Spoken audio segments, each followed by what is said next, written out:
Bon début de semaine à tous et à toutes, mesdames, messieurs, merci de suivre ce journal. La République démocratique du Congo entretient des très bonnes relations avec ses voisins. Cette affirmation du chef de l'État vient encore d'être démontrée par la visite de travail du président Kabila en Zambie. Une mission de service dans le cadre de la coopération bilatérale entre la RDC et la Zambie. Au cours de son séjour, Joseph Kabila Kabange a rendu hommage à 3 chefs d'État zambiens morts entre 2008 et 2011, la plupart en plein exercice de leur mandat. Et puis phase expérimentale de la centrale hydroélectrique de la Zongo 2, une centrale à 3 machines dont chacune produit 50 MW. Au total, 150 MW que produira cette centrale afin de résoudre le problème de délestage que connaît la ville de Kinshasa. Les autres villes de la RDC ne pourront bénéficier de cette centrale qu'à la fin de la construction de la ligne haute tension d'acheminement. Sport enfin, match retour des préliminaires de la Ligue des champions de la CAF. La SV Club de Kinshasa est arrivée à Lilongwe au Malawi le dimanche dernier. L'équipe quinoise qui affrontera Bifowab le mercredi 21 février 2018 s'est déplacée avec une avancée de 4 buts inscrits lors du match aller disputé à Kinshasa.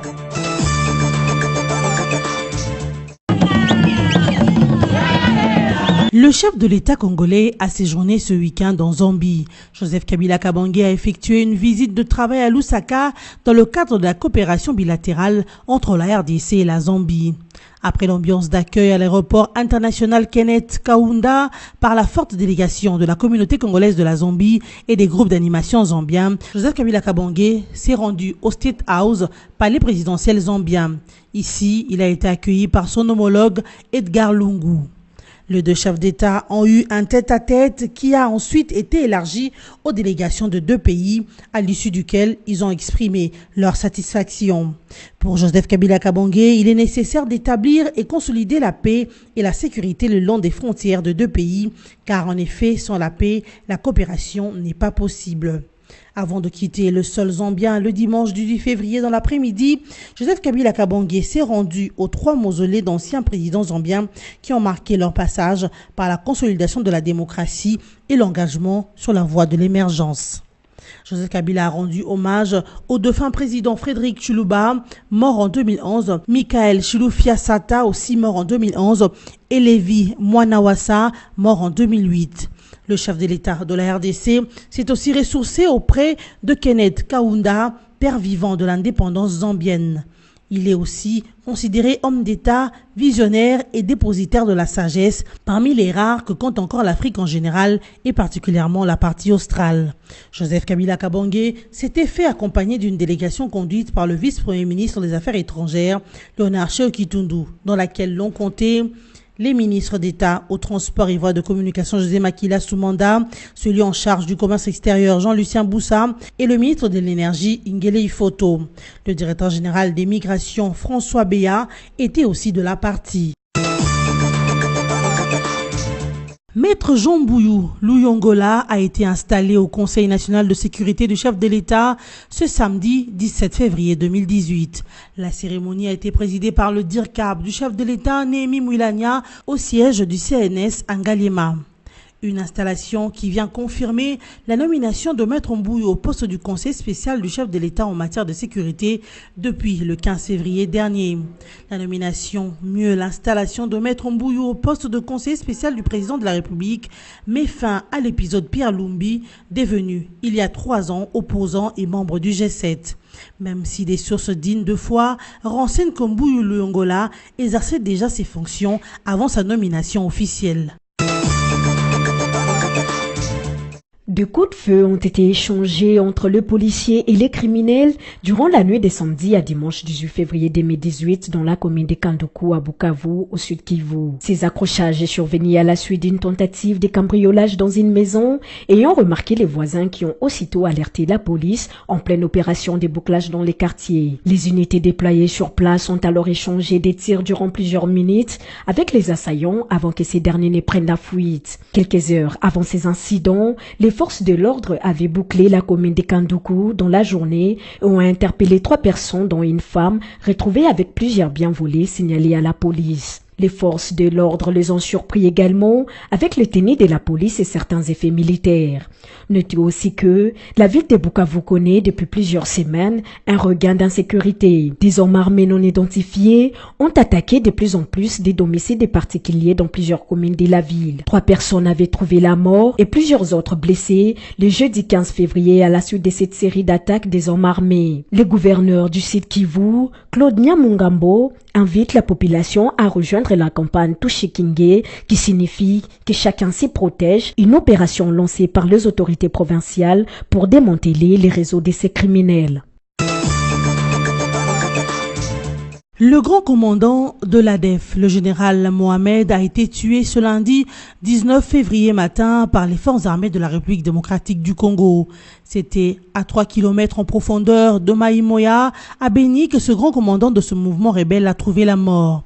Selon certaines sources, il a succombé après un accrochage avec les forces armées de la République démocratique du Congo. Accrochage qui a occasionné aussi d'autres morts et quelques blessés, nous confirme cette source. C'est donc un dossier à suivre. Élu depuis le mois de décembre 2018 comme gouverneur du Kasaï central, Denis Kambaï Simbumbu a publié le dimanche 18 février 2018 à Kananga son équipe gouvernementale. Cette équipe est composée de 10 ministères et d'un secrétaire exécutif accompagné de 2 adjoints. L'ancien ministre des Sports a indiqué avoir tenu compte, entre autres, des réalités sociologiques, des compétences, ainsi que de la représentativité de la femme. Mathieu Ntolo Mutatai est nommé ministre de l'Intérieur. Grégoire Ngalamouloumé, ministre du Plan, Agriculture et Paysanat. Pauline Kamwandou s'occupe de l'éducation, genre et nouvelle citoyenneté. Elisabeth Mbombo est nommée ministre du Travail, Prévoyance sociale et Fonction publique. Mboui Louboula, ministre des Affaires sociales et Action humanitaire.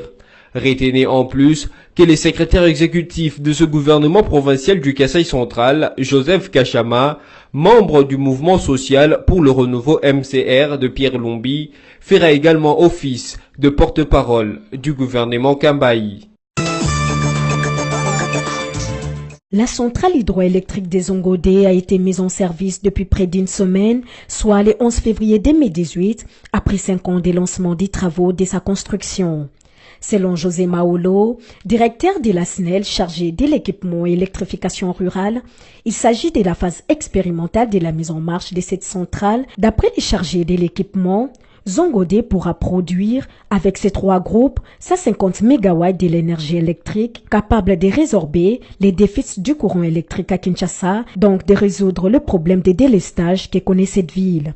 Cependant, cette centrale ne pourra pour l'instant alimenter la ville de Kinshasa parce que la ligne haute tension des 120 kV qui pourra acheminer cette énergie électrique est encore en construction, a-t-il ajouté. Il s'y est donné que les agents de la SNEL chargés d'assurer l'exploitation et la maintenance de cette centrale moderne ont été formés en Chine et en RDC. L'ouvrage qui abrite cette centrale est constitué notamment d'un bâtiment de 8 niveaux, dont 3 au sous-sol et 5 en hauteur. Selon les ingénieurs affectés à la maintenance de cet équipement, Zongodé s'impose comme la centrale hydroélectrique la plus moderne constituée des machines de la dernière génération technologique. L'Asvé Club est arrivé à Lilongwe, la capitale du Malawi, le dimanche 18 février 2018 pour le match retour de préliminaire de la Ligue des champions de la CAF. Les Dauphins Noirs de Kinshasa affronteront à Kamuzu Stadium le club local de Biforwide ce mercredi 21 février 2018. L'équipe de Kinshasa s'est déplacée avec une avance des 4 buts inscrits lors du match aller disputé le 11 février 2018 au stade de Martyrs de Kinshasa. Pour cette rencontre au Malawi, la délégation congolaise compte 34 personnes dont 18 joueurs. La CAF a choisi 4 arbitres angolais pour officier cette rencontre sportive dont l'issue déterminera le sort de l'As Vita Club en Ligue des champions africaine. Mesdames, Messieurs, voici le rappel des principaux titres développés dans ce journal. La République démocratique du Congo entretient des très bonnes relations avec ses voisins. Cette affirmation du chef de l'État vient encore d'être démontrée par la visite de travail du président Kabila en Zambie. Une mission de service dans le cadre de la coopération bilatérale entre la RDC et la Zambie. Au cours de son séjour, Joseph Kabila Kabange a rendu hommage à 3 chefs d'État zambiens morts entre 2008 et 2011, la plupart en plein exercice de leur mandat. Et puis phase expérimentale de la centrale hydroélectrique de la Zongo 2, une centrale à 3 machines dont chacune produit 50 MW. Au total, 150 MW que produira cette centrale afin de résoudre le problème de délestage que connaît la ville de Kinshasa. Les autres villes de la RDC ne pourront bénéficier de cette centrale qu'à la fin de la construction de la ligne haute tension d'acheminement. Sport enfin, match retour des préliminaires de la Ligue des champions de la CAF. L'ASV Club de Kinshasa est arrivé à Lilongwe au Malawi le dimanche dernier. L'équipe quinoise qui affrontera Bifowad le mercredi 21 février 2018 s'est déplacée avec une avancée de 4 buts inscrits lors du match aller disputé à Kinshasa. Fin de cette édition d'information. Merci de l'avoir suivi.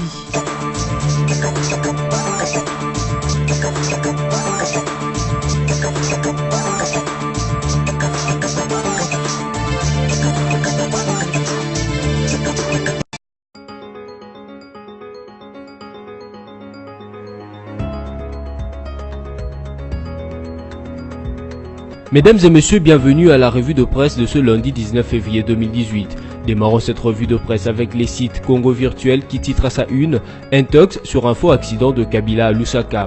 Une rumeur tend à prospérer dans les réseaux sociaux au sujet d'un accident que le cortège présidentiel congolais aurait connu à Lusaka lors du séjour que Joseph Kabila vient d'y effectuer.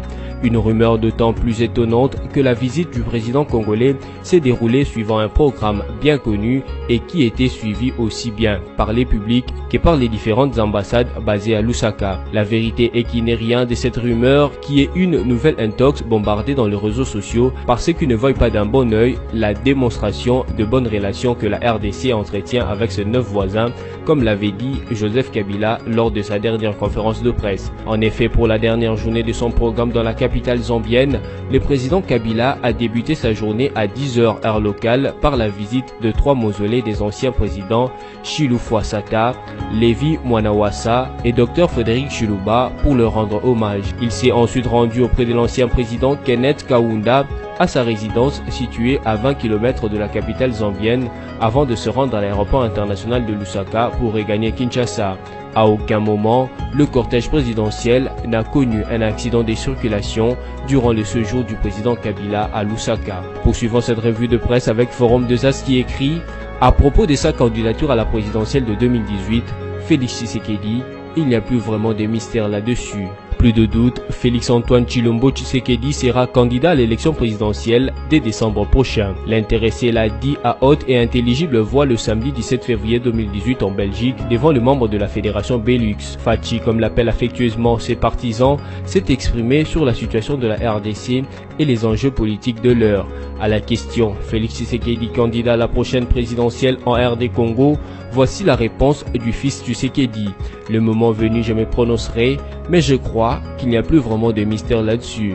Et la meilleure manière, c'est d'accéder au pouvoir et mettre en application la vision de nos pères fondateurs, dont Etienne Tshisekedi. Mais pour cela, le congrès reste le passage obligé pour insuffler un esprit nouveau au parti. Pour Fachi, ce congrès dont il est l'archi-favori pour succéder à son père se tiendra dans la première moitié de mars. Ces assises initialement prévues le 26 et 27 février courant ont été reportées par respect à la marche de laïcs catholiques du 25 février, d'après la hiérarchie du parti à Kinshasa. Bouclons cette revue de presse avec Okapi.net qui écrit « Bukavu, accrochage entre bandits et policiers en bouclage ». 2 coups de feu ont été échangés entre des policiers et des criminels durant la nuit du samedi 17 à dimanche 18 février dans la commune de Kadutu à Bukavu au sud Kivu. Ces accrochages sont survenus à la suite d'une tentative de cambriolage d'une maison découverte par les voisins qui ont alerté la police en pleine opération de bouclage dans le quartier.